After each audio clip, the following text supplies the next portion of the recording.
It's not hard to imagine Donald Trump leading us into a war just because somebody got under his very thin skin. Americans aren't just electing a president in November. We're choosing our next commander-in-chief, the person we count on to decide questions of war and peace, life and death.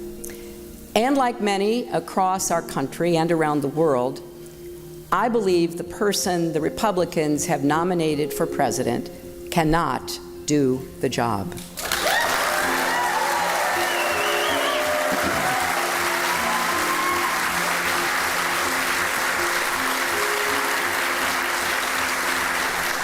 Donald Trump's ideas aren't just different, they are dangerously incoherent. They're not even really ideas, just a series of bizarre rants, personal feuds, and outright lies.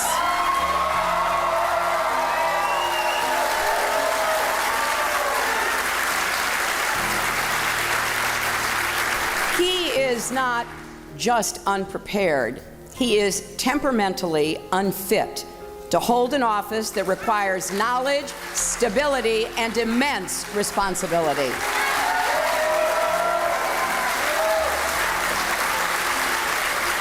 This is not someone who should ever have the nuclear codes, because it's not hard to imagine Donald Trump leading us into a war just because somebody got under his very thin skin. Diplomacy is often the only way to avoid a conflict that could end up exacting a much greater cost. It takes patience, persistence, and an eye on the long game, but it's worth it. Take the nuclear agreement with Iran. When President Obama took office, Iran was racing toward a nuclear bomb. Some called for military action. But that could have ignited a broader war that could have mired our troops in another Middle Eastern conflict. President Obama chose a different path, and I got to work leading the effort to impose crippling sanctions. We brought Iran to the table, we began talks, and eventually we reached an agreement that should block every path for Iran to get a nuclear weapon. Donald Trump says we shouldn't have done the deal. We should have walked away. But that would have meant no more global sanctions and Iran resuming their nuclear program and the world blaming us. So then what? War? Telling the world, good luck, you deal with Iran? Of course, Trump doesn't have answers to those questions. Donald Trump doesn't know the first thing about Iran or its nuclear program. Ask him. It'll become very clear very quickly.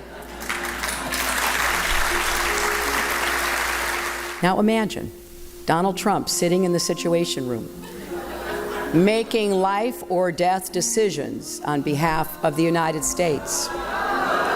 Imagine him deciding whether to send your spouses or children into battle. Imagine if he had not just his Twitter account at his disposal when he's angry, but America's entire arsenal. Do we want him making those calls? Someone thin-skinned and quick to anger who lashes out at the smallest criticism. Do we want his finger anywhere near the button? Well, I have a lot of faith that the American people will make the right decision. This is a country with a deep reservoir of common sense and national pride, and we're all counting on that.